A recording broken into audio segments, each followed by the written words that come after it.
That was very good. I was also a left-arm.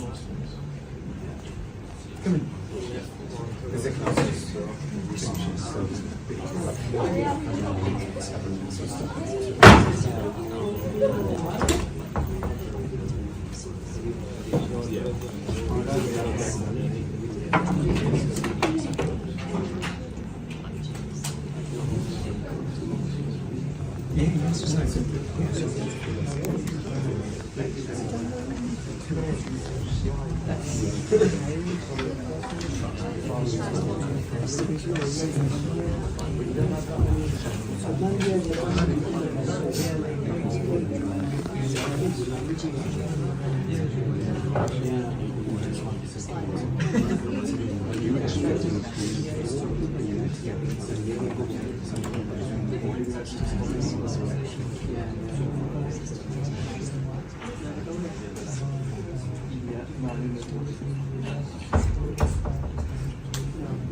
Where are you going from? Which part of India? Yeah? Are you from India? Yeah, I'm from Mumbai. Oh, Mumbai. I'm from Kolkata. Kolkata, yeah. So Eden. Yeah, you do know. You're from which part in India? Like? Well, my granddad's from Ludhiana. Punjab. Yeah, My mom's from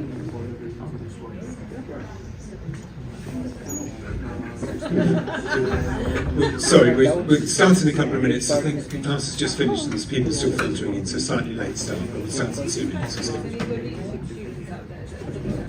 Yeah, they're all totally still. Are they? Yeah.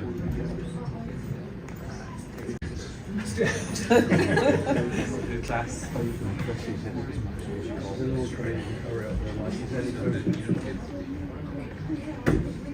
Enjoying your time a lot? Finding studying abroad, is it intense? not intense, but yeah, you miss somewhere in the back of your mind. Somewhere even was it 2 years? You work for 2 years after your course finishes. Is that? So study work. You have some jobs. Yeah, Did you have it's some very jobs? difficult to find job. Really? I'm sure So fingers crossed. people who help you advice gets it.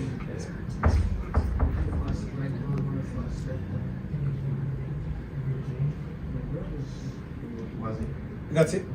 Great, okay. Well, welcome everyone. I'm Tony Edwards, I'm Dean of Loughborough University London, and it's my pleasure to welcome our friend and alumnus of the university, former English cricketer Monty Panesar. So perhaps we could welcome him in the traditional way.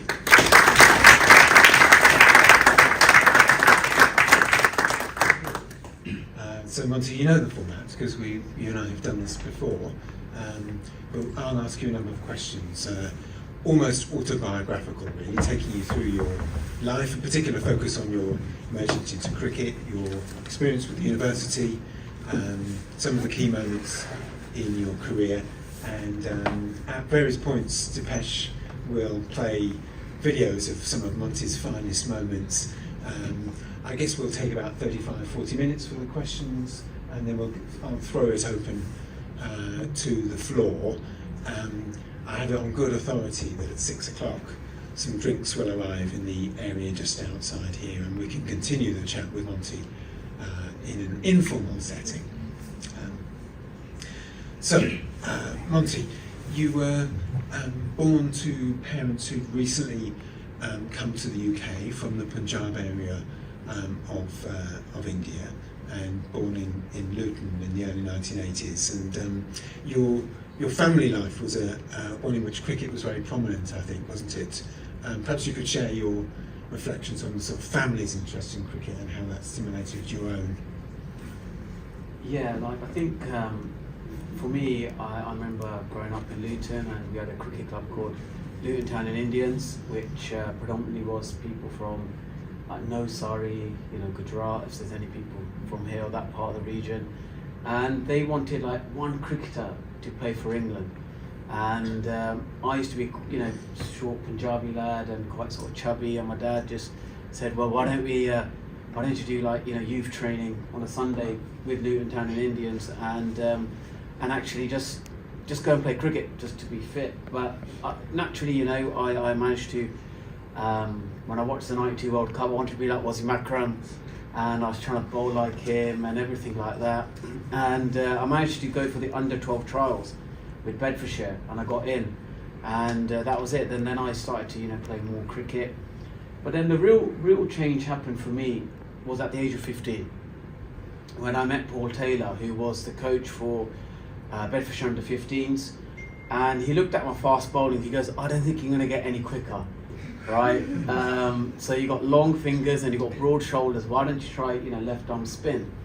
So for me, whenever I trained, next game I played against Worcestershire under 15s at Royal Grammar School, and I took 7 for 35. And then I went back to Paul Taylor and I said to him, look, I took 7 wickets, never taken a fifer in my life. And he goes, you just stick to left arm spin, because that's what's be good for you. So for me, like people say, oh, who's your messiah of life? My messiah was Paul Taylor. Because if you never gave me that one piece of information, I don't think I would have played for England. So, for me, I always thank Paul Taylor to converting me into a left-arm spinner.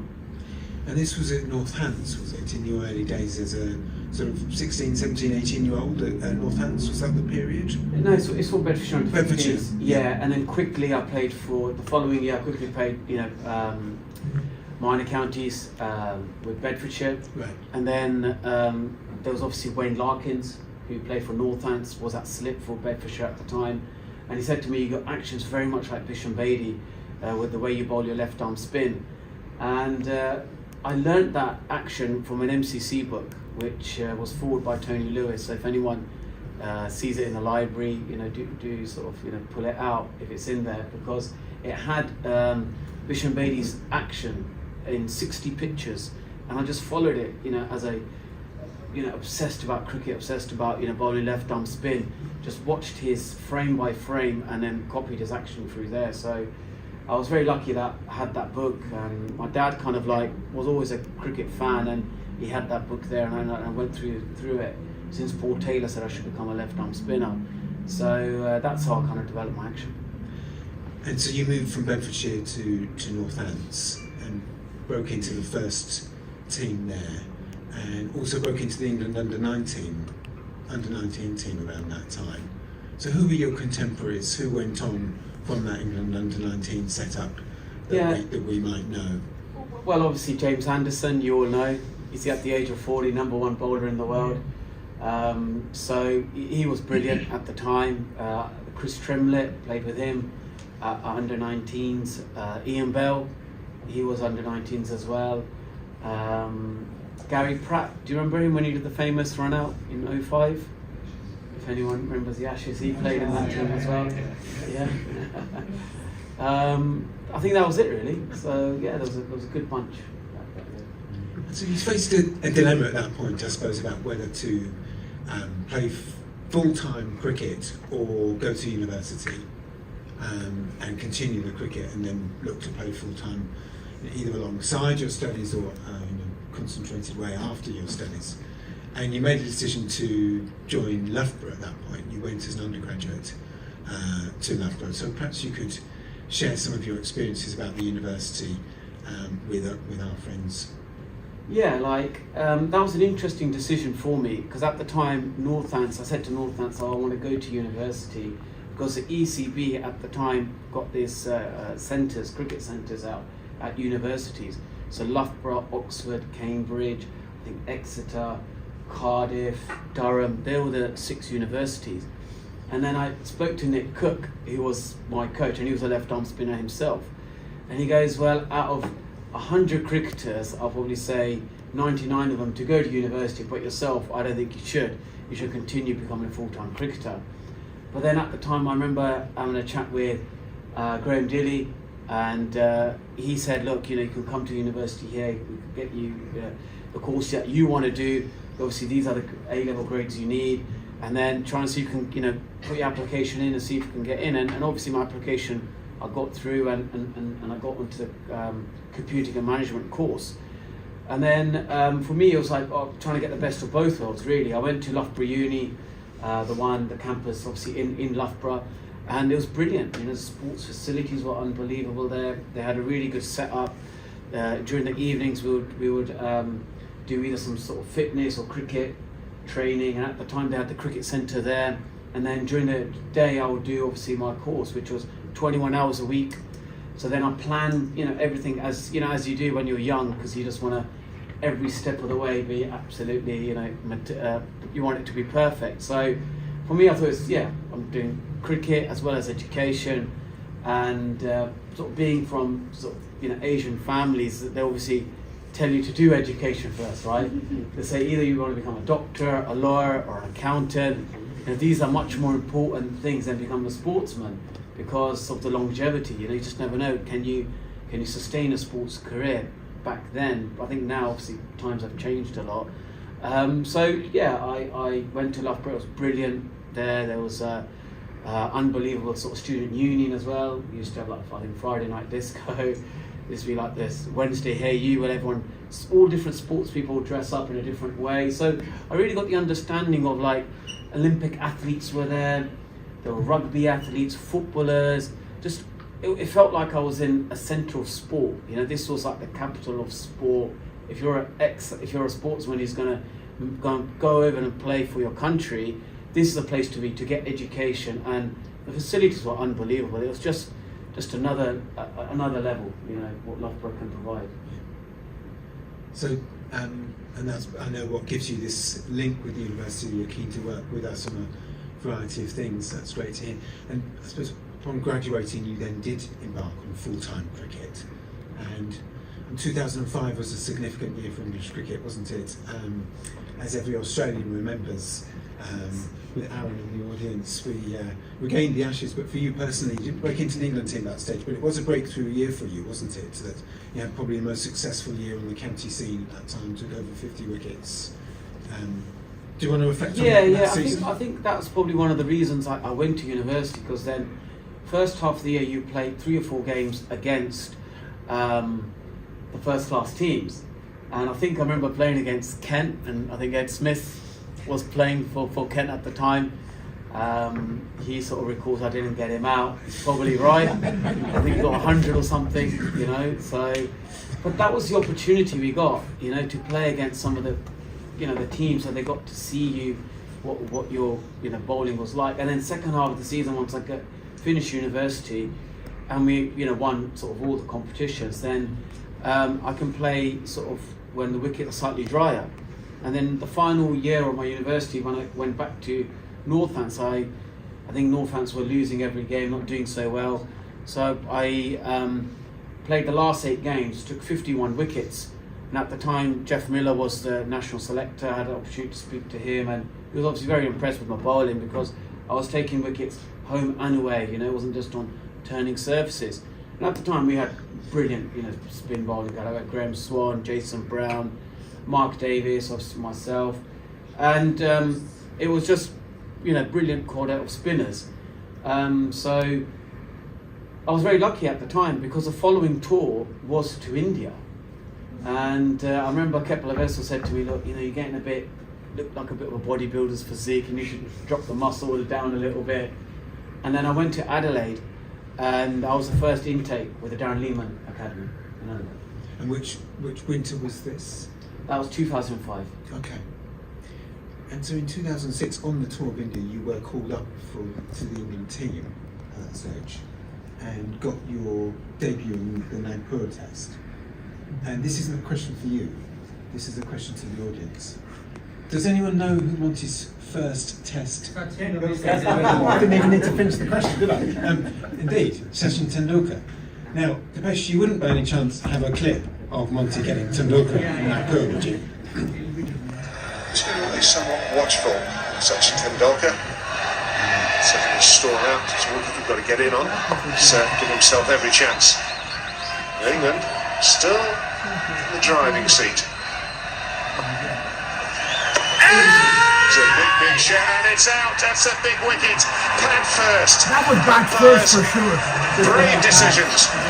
It's the pad, then the bat. Sachin Tendulkar. Big wicket for England. Alindar had no hesitation whatsoever. As soon as their hands went up in the air appealing, he was declared out. What we got to see here is it the pad first? It really appears so. It's the pad first and the bat, and he's ecstatic. The first wicket for Panesar, and that too, the prize wicket of Sachin Tendulkar. India is in trouble. Sachin departs for 16, 176 for 5. Pleased with yourself for that?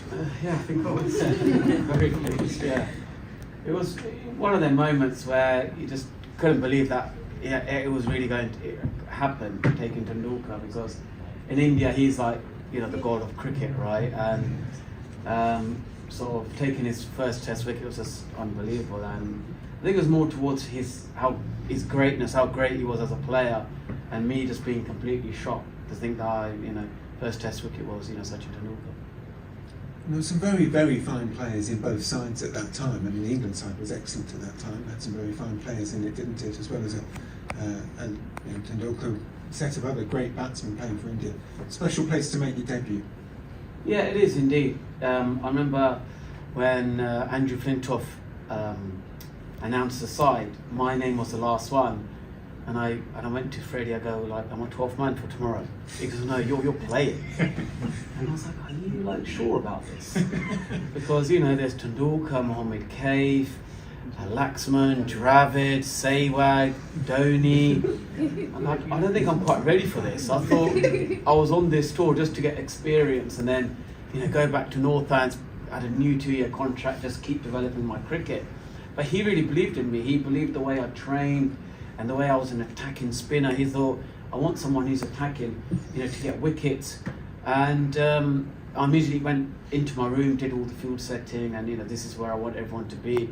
Because I remember at the time, Darren Lehman said to me, he goes, when you're in India, you've got to bowl a yard fuller, make sure you can't hear people in the field, give your plans the night before. And I remember doing that to Freddie. Went into his room, there was Steve Harmison, Andrew Flintoff, James Anderson, all sort of playing FIFA. And I was thinking, these guys, this is the way to switch off, and I'm being so serious about it. But that was great about them. The 05 Ashes heroes, they knew how to switch on and off, and that time gave me such accelerated my learning of how to switch off when you're not on the field, but then when you're on the field, you're on it. You're you got to get this player out. And there's many times that Andrew Flintoff will say to me, like, Monty, don't be starstruck now. You're playing for England. You got to get this guy out and let's get on with it. And it was so evident the difference between on and off. It was unbelievable how they do it. So, for me, I was completely surprised that as a night before a Test match, they're playing FIFA, but it was their way to switch off. So the following summer, so in the summer of 2006, now you were now fairly well established as an England player of high quality. Someone who had great spin, and flight, and bounce. There were those who doubted some other aspects of your game. There weren't there, Monty? I think Duncan Fletcher's phrase was that coach who in terms multifunctional, you wanted players to contribute in all areas. There were those who doubted your batting abilities, but let's disprove them. Dipesh, have you got a little clip of Monty's finest moments with the bat? Wrong end of one of the all-time greats, and he's played a thunderously good stroke for good measure. That's a dream of a stroke.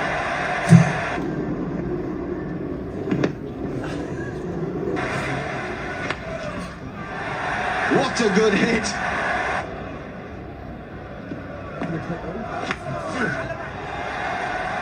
Oh, that's the best of the lot! That's the maximum from Monty. Oh, it's just cover drive. Right out of the textbook.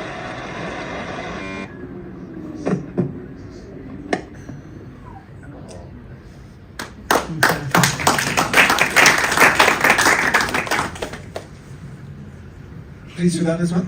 Yeah, very pleased with that. It's one of the few sort of moments I managed to sort of, middle of the bat and hit it well. So yeah, there's some good moments. Well, some of those that was Morley bowling to you, right? One of the greatest spin bowlers ever. Yeah, he was, and I think at the time, I remember Duncan said to us, like, if you don't know which way it's turning, just sweep. Right?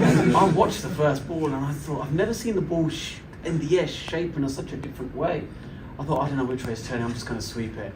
And then as I swope it out of panic, you just sort of accelerate your hands through, and I started to hit the ball. And I thought, every time it's in the air in middle stump, I'm just going to sweep it and then just see whatever happens. And managed to connect a few, and managed to probably hit my only 6 in Test cricket. So changing tack a little bit, we'll come back to pick up some other moments in your career in a second. But the issue of racism in cricket has been in the news a lot in the last 2 or 3 years, particularly with the events in Yorkshire, but not only there. I'm wondering if you could share your experiences of whether you experienced racism, whether you witnessed others being on the wrong end of racism during your career, and maybe whether you sense whether there's been progress or more progress to make from here. Yeah, it's a really good question, because it's a very complex subject, racism and discrimination, because like when I played cricket for England, I think because I had love of the game and I was getting an opportunity to play, I was part of, let's say, team meetings, strategies, first innings of a match, you hold one end up, the next second innings you got to be our match winner.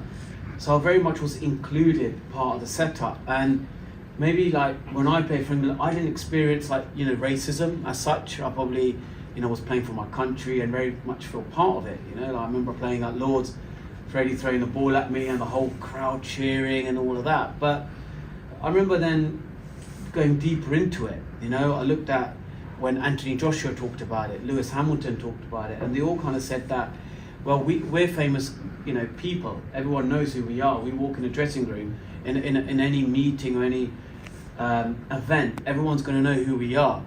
But what about a person who isn't famous? They're not going to know who they are. And he goes, that's where it becomes a bit more of a deeper, topic. And then I remember doing, obviously, my course in journalism. And then I came across this boxer in the 1920, I think it was. I forgot his exact name, from Manchester.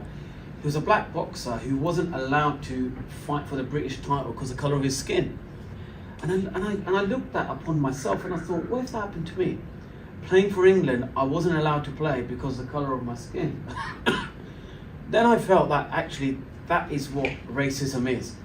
That is what discrimination is all about. Is because, I don't get the same level of opportunity because of the colour of my skin, of my religion, or whatever it is. That's not an individual's fault. That's because society or whatever, people choose to do. So I think his name was Miss Johnson, then Johnson or something like that. But then you realise that actually, now, me being the first sort of Sikh playing for England, and a lot of people from the British Asian community, look up to me for them. They do have them sort of conversations that I do feel that, I should be a voice. I should be helping the next generation come through, make that path a lot easier. And if in the next few years, from a broadcasting career, I'm able to make that a lot easier, then I'll say, yeah, it was worth the time and the effort to play for my country, because I'm helping the next generation come through and they're getting that equal opportunity. So pick up your career. You played in the Ashes series, you played in some of the games in the 2009 series. Famous last wicket stand with James Anderson, I believe. Yeah. I think it would be fair to say you took your time between overs. Is that right? I think Something wrong with the bat, need a new helmet. Is that fair to say? Absolutely, and took a lot more longer than I needed to. And I actually remember the time when the bat maker, I didn't have the stickers on my bat maker, and I said to him, the Lord's Test match, send the stickers over, then I'll put it on. He was obviously pulling his hair out because he was thinking, that clip gets replayed so often, and it was without his bat maker's sticker on it. But it was one of them moments which we never thought we would, it would be the greatest escape in cricket. But yeah, when I was back with Jimmy, he was giving me the game plan for seam bowlers. I was giving the game plan against spin, and we were just counting the balls down. Really, we never thought that we would go this far to draw a test match. And when we got back in the dressing room, Andrew Strauss, everyone was just like, that seems like the greatest escape ever, doesn't it? And we couldn't believe it. Like, we're supposed to lose a test match there, but in fact, it was the sort of catalyst where it gave a huge belief to the England team that, given any situation, any moment, that sort of, die-hard attitude, sort of that steely fight that we have, we talk about a lot, in sort of, British sport. And that determination was a huge driver factor.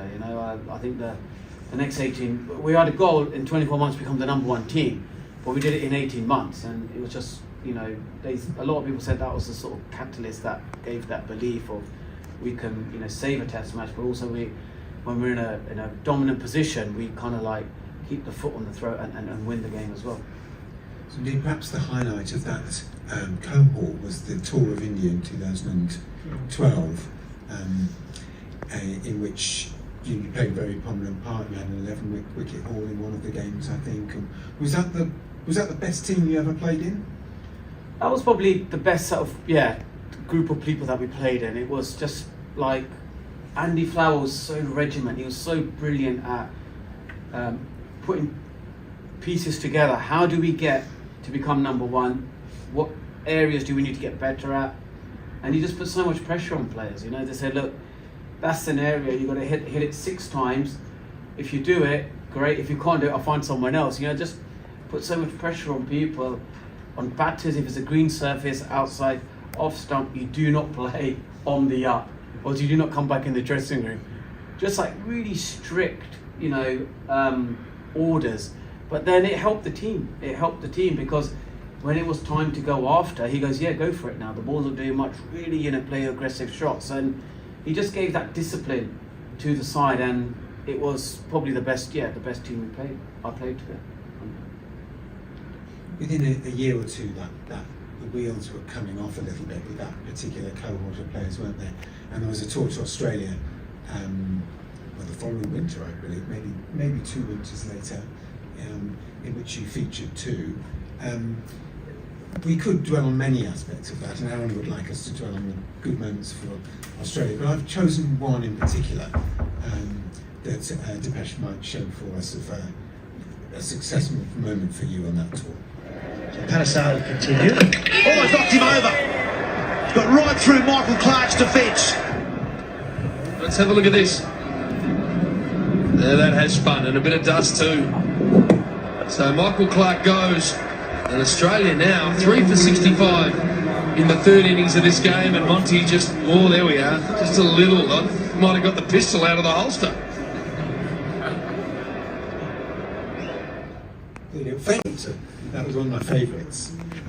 You had a range of sort of aeroplane techniques celebrating. Yeah, I had various sort of celebrations, and just came with the moment. I didn't really plan them or anything like that, but the fans absolutely loved it. They loved the way I celebrated, the way I enjoyed, playing cricket. And I think that's a lot of people said that sometimes when we get to playing Test cricket, we put so much importance, and sometimes we forget to enjoy our moments and really just enjoy being there. And I think a lot of time in our lives we work so hard for the best job in the world or whatever, we forget to enjoy it as much as we need to. So I certainly enjoyed as much as I could playing for England, because it was just the way I was probably brought up, celebrate your moments, enjoy your successes, and try and just, embrace the occasion. And for me, I really enjoyed playing at international level because the crowd gave me energy. It was unbelievable. I really enjoyed that, and just enjoyed the whole sort of arena. I really felt like at home playing sort of international cricket, and looking at the current England team, I think the way they're playing, all of the players feel very much at home. So, since retiring, Monty, you've turned your hand to a few things. I guess journalism principally. You do some writing, you do some commentary. Perhaps you could share with the audience some of your recent experiences, including in countries that we don't think of as cricket-playing countries. Yeah, like recently I was in commentating in the Nepal T20 League over Christmas and New Year's, so I wasn't with the family and friends celebrating Christmas. Sort of sacrifices sometimes you've got to make to prolong the sort of your career in broadcasting, because it's very competitive. I find it's easier playing for England, but harder to have a broadcasting career because there's so much competition. But these are the sort of sacrifices you've got to make. Not to spend time with your family during Christmas and New Year's, and then obviously do a bit of writing. For the Telegraph whenever there's obviously opportunities to write there. And I had my own sort of podcast called Monty Meet. So doing various things and trying to develop that sort of career, as well as cricket, trying to do other things as well, like going to boxing and football. So trying to broaden that sort of more of a journalistic point of view than an ex-sportsman who's just talking about their sport. So yeah, just trying to expand my sort of media presenting career. Just one other thing from me, and then I'll open up for questions from the audience, is that we're delighted that Monty's agreed to work with us as an ambassador in our activities, and in thinking about how we can create a cricket playing opportunity for our students. We're looking at a link with a local cricket club and thinking about nets and forming a team. So Grace will be in touch with those of you who are interested in that side of it. We're very keen that is not just for male students, so it'll be very inclusive. I know your link with the university and your identification with the university is very strong, isn't it? Which we're delighted to be able to work with you on. So with that, I'm going to throw it out for questions. Right, I'll come round. You'll give me a chance to. Hi Monty, thank you so much for this lecture. Been very good so far. My question's been around the players you've played with, and one which stands out is Jimmy Anderson for sure. What do you think, having spent time with him on tours personally as well, going very strong, aging like fine wine at the moment, so what do you think has been his mantra, because as a fast bowler playing at 40 and becoming the #1 test bowler, it's not an easy thing. So what do you think makes him stand out from the others? Yeah, I think for him it's been just his fitness, dedication to his fitness, how professional he's been, his hunger to keep getting better and be the best he can be in all conditions. And also he wants to sort of keep playing as long as he can, because that's what he loves doing. He's probably had a bit of sort of taste of doing a bit of commentary, talking about the game behind the sort of combox, but I think for him it's like he enjoys playing as long as he can, and the motivation. I think apart from Tom Brady, I don't see anyone else at the age of 40 representing their country and performing at the highest that they have been. You know what I mean? So it's unbelievable, just to see James Anderson, how well he's doing, and I really hope, I'm sure he'll break Shane Warne's record. He'll probably be close to breaking Murley's record, maybe. Yeah. That'd be wonderful to see. Thank you. Hi Monty, I still remember seeing your debut match in Loughborough. So this question is non-academic, more from the enthusiasm in cricket. When you made your debut, 2020 was still in its nascent stages, and you were coming out of like Hussein's conservative cricket, then Vaughan's conservative cricket, going into Collingwood, and then eventually Strauss, and now it's Bazball. What are your comments on that transition? Like, how have you seen cricket evolve just from an English perspective? Yeah, look, I think it's evolved so much, from how they look after the players, to central contracts, to protecting Test cricket, making it that it's the #1 form of the game, to also how we're seeing the 100 now. Yeah. The 100 is also, like I remember when I played one-day cricket or T20 cricket domestic level, I wouldn't play in front of crowds. Now, as a young 18-year-old, you could play in the 100, 20, 30,000 people, and then suddenly you got the experience, and then in a couple of years' time, if you go and play for your country, go and play for England, in a T20 match, one day cricket, anything like that, it's not gonna be so much of a gap. And I think that was one of the reasons why they won the T20 World Cup. The likes of Harry Brook, able to, it's not such a bigger gap, is it? It's not just a man and his dog watching a one-day game or a T20 Plus. It's actually, he's got experience in 100, and suddenly you see England, they're like, there's no team in the world who's won the 50 over World Cup and the T20, and it's because they know how to sort of develop the youngsters coming through, and they've done obviously a brilliant job.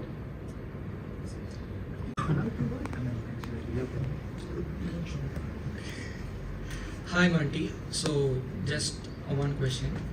So you being as a left arm spinner, so how challenging it was for you when you had a stage that I need to perform, especially when you are bowling in flat tracks?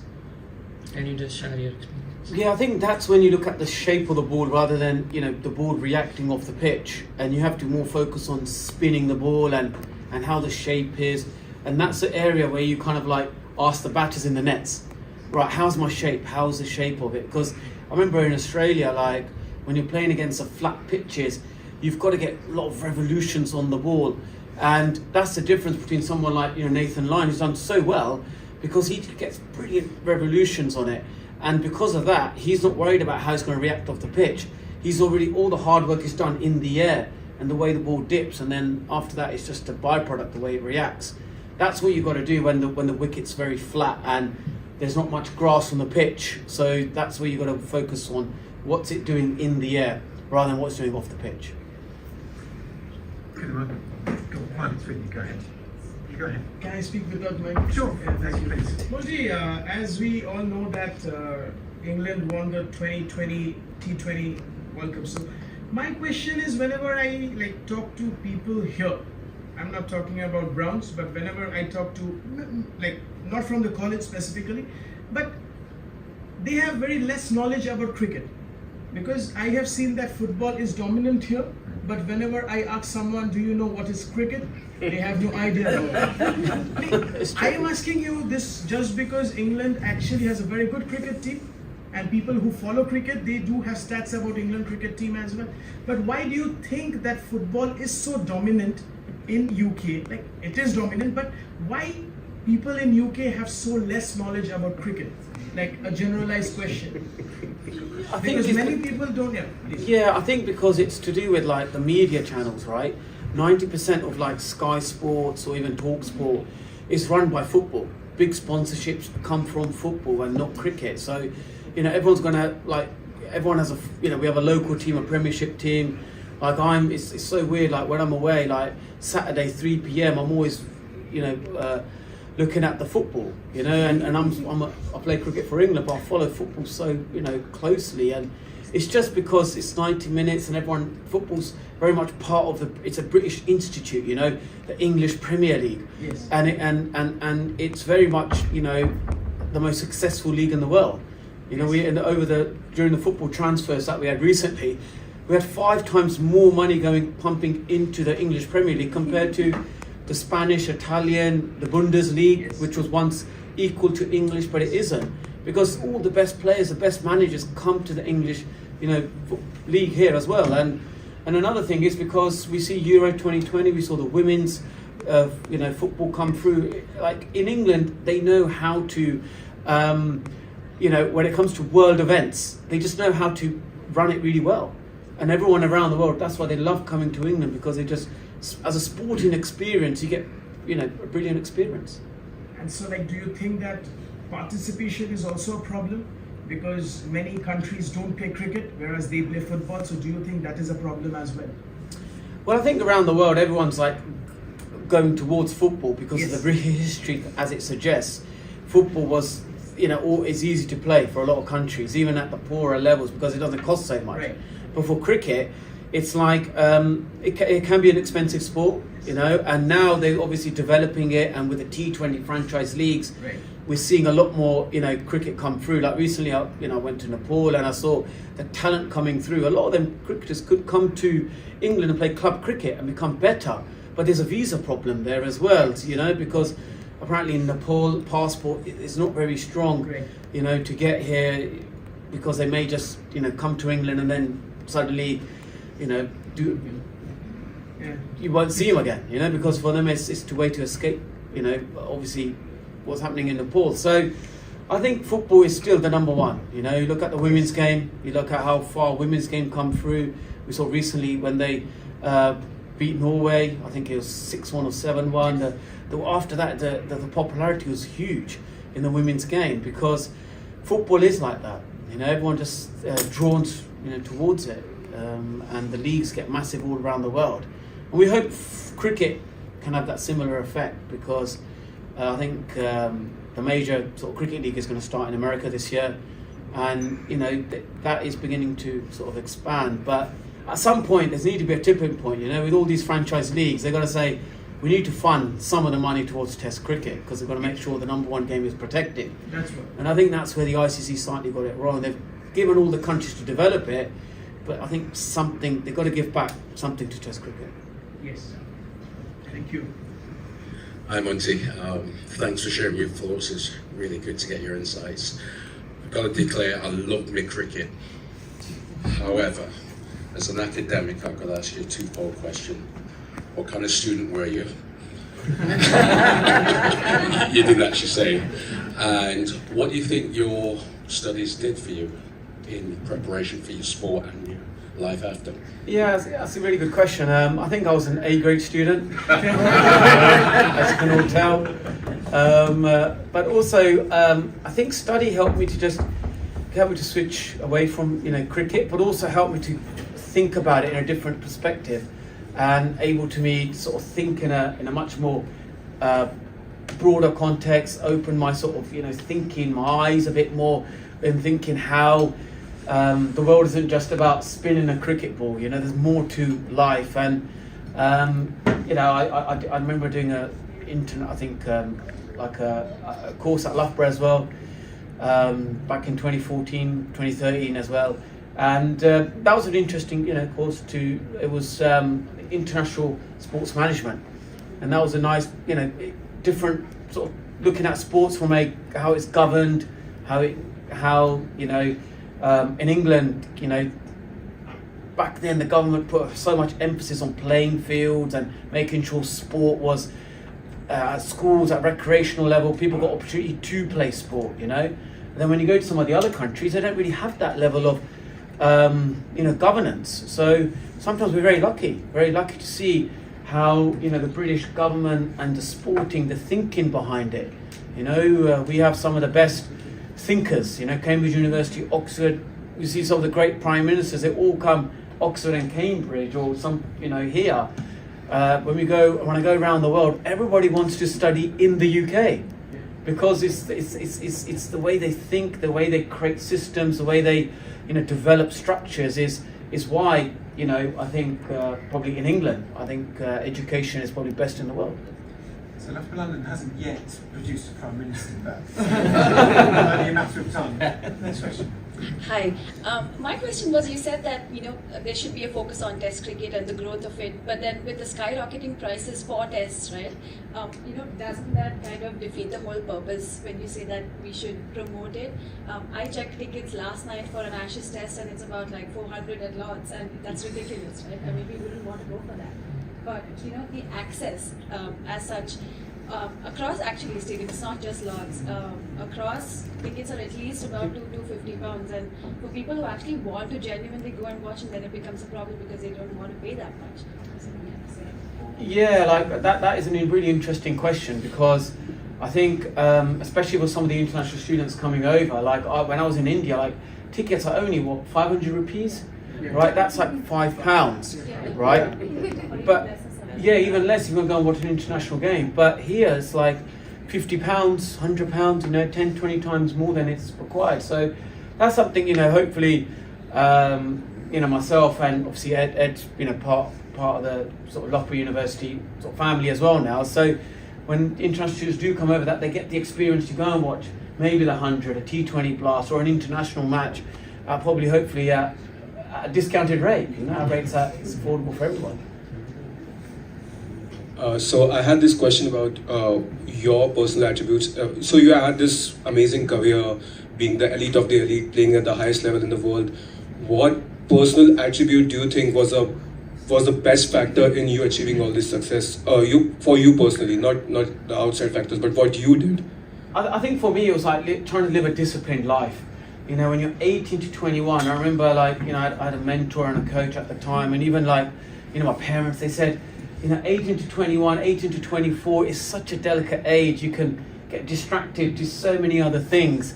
Can you still stay focused on your career and stuff like that? And I think that sort of age, I really just played a lot of cricket and just trying to focus on cricket as much as I can.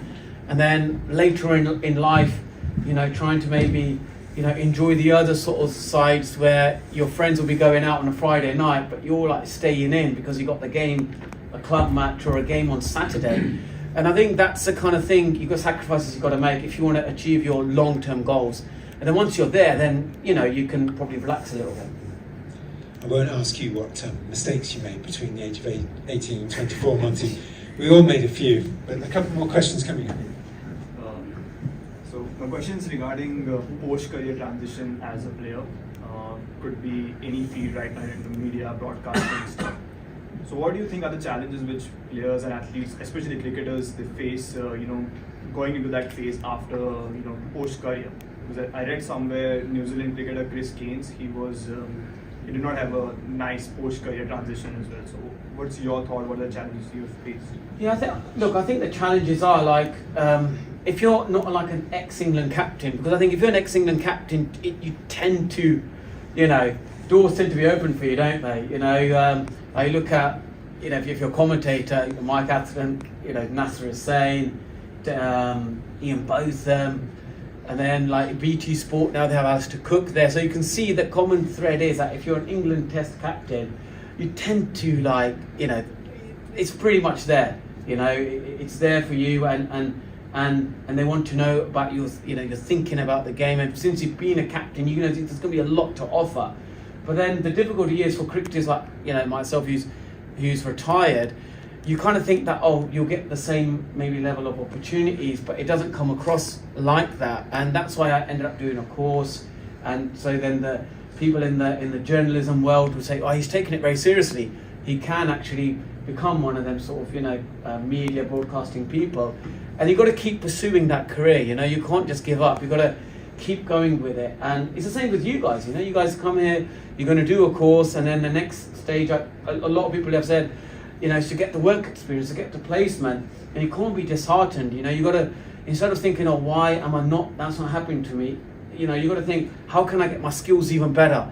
How can I make myself better in the things I need to get better, and not get disheartened because of not getting them opportunities? Hopefully, you know, the university, you know, Loughborough will help you towards that, but it's your responsibility as well to be the best in your field you can be, and to know your strengths and weaknesses and really work hard at them, and not sort of worried about why am I not getting the opportunities. It's about thinking when that opportunity arrives, my skill set is so good that they'll think, yeah, this person is absolutely right for the job. Hi Monty, thank you for your thoughts so far. So you have transitioned into journalism, and I believe I am a journalism graduate myself, and I believe except for sports, I mean, in journalism you need to also think about other factors like social dynamics and the political dynamics of the region you are or whatever you're reporting. And so currently there's a debate going on about Asia Cup being hosted in Pakistan, and there's kind of a war of words happening between the two countries. Some old ex-cricketers or the people in the important positions in both the countries are making some claims that India should be okay to tour the country and play over there, but India is not really willing to do that. So what's your take on that in terms of the political scenario between both the countries? Yeah, like it's a really good question, because I think BCCI is at the moment probably the most powerful, you know, governing body in cricket, but also compared to some of the other ones, you know, you got the IOC, you got FIFA, you got BCCI, they're really up there as one of the most powerful sports organisation. So they basically dictate terms, you know, the way they want things to happen, and that's how it is. And you know, we've seen Pakistan need India. You know, India doesn't need Pakistan, right? That's just a simple fact. And people even in Pakistan have said that, we need the governance of India. You know, like how Narendra Modi is governing the country in India. We need it in Pakistan right now because the economy crisis isn't so great. Even the local people, you know, tend to sort of say that. But I think what it is, right, is that when BCC are so powerful, they also have, you know, I think the duty of care to make sure neighbouring nations are not just, you know, left there. They need to help them. So they do it in a way where political tensions are not so bad that they play against Pakistan, but at neutral grounds in Dubai, for example, which is good for Pakistan, you know, good for India. The PSL is great. It's definitely helping the PCB, you know, to become much more, you know, financially, you know, richer. And it's also, we've seen that transition with a lot of cricketers I've seen in India. They play in the IPL, they play this, but they also want to get that sort of education as well. And I think that's why the connection with the ECB, the BCCI, education has a, you know, there's a lot of common grounds with, you know, students from the subcontinent. Doesn't matter if you're from Pakistan, India, wherever. That transition, because you know, the style of thinking is very similar, isn't it? Since we had the sort of, you know, the British Empire 50, 60 years ago, there is still that same level of democracy that we see, the styles of government that we see in the UK is very much, you know, practiced in India as well. Thank you.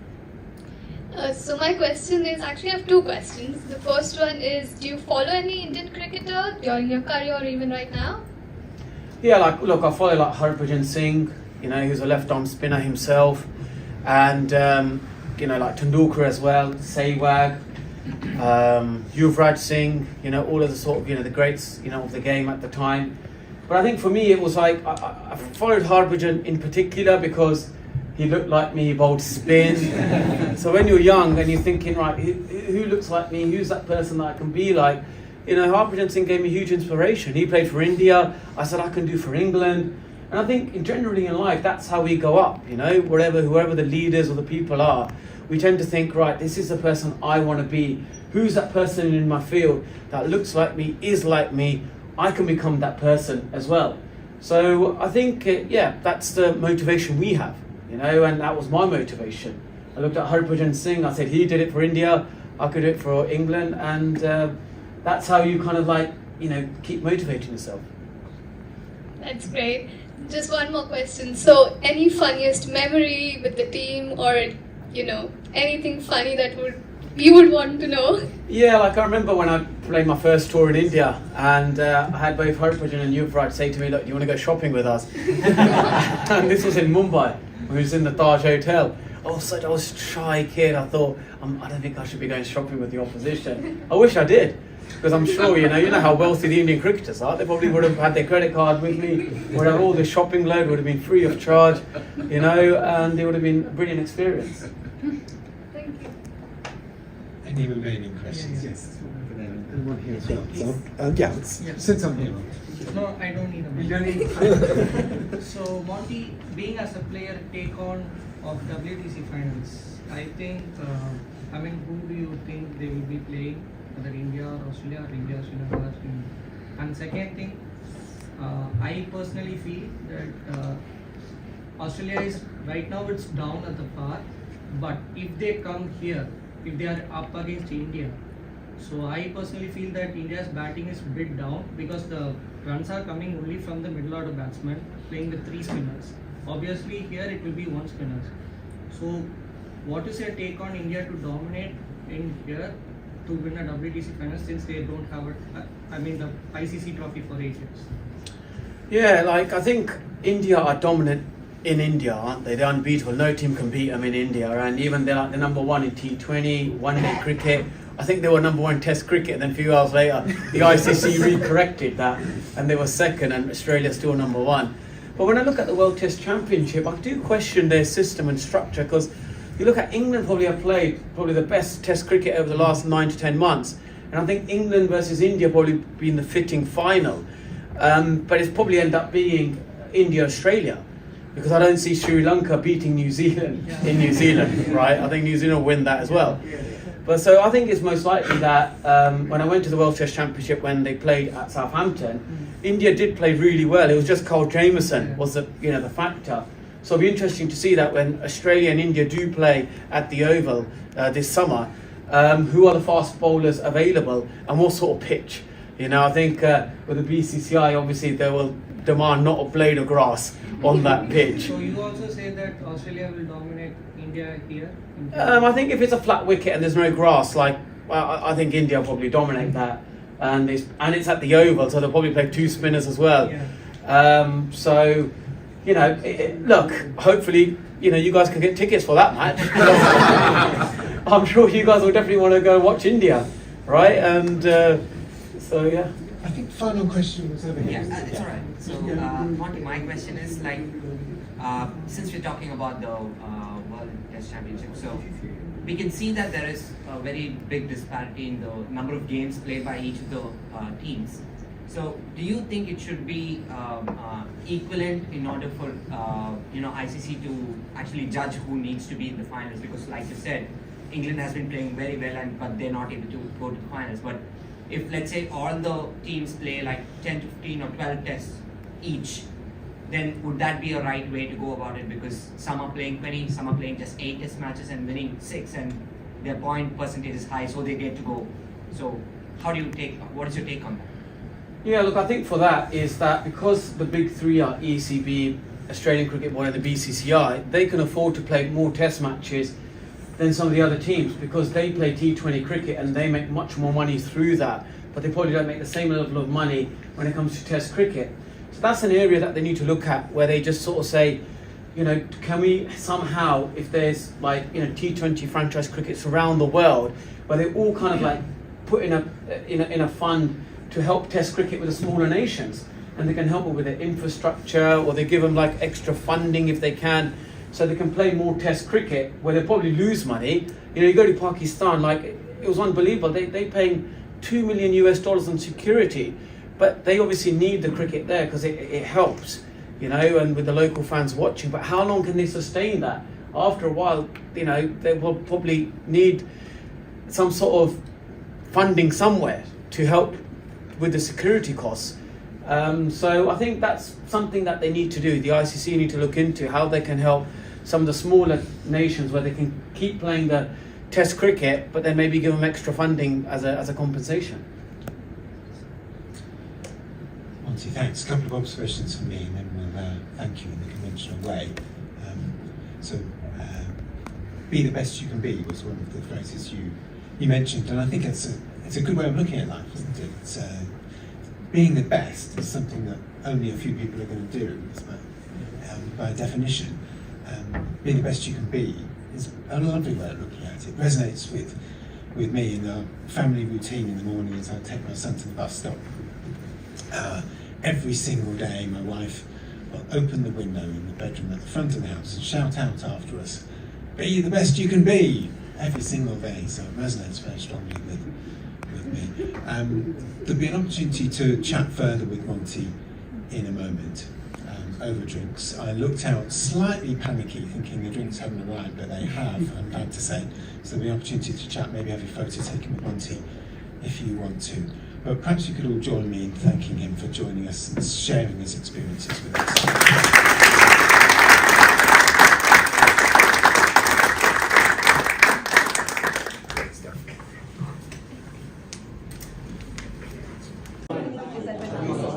Hi, I'm Tony Edwards. I'm Dean of Loughborough University London. I hope you enjoy this video, and maybe you'll find others on this YouTube channel that are of interest as well.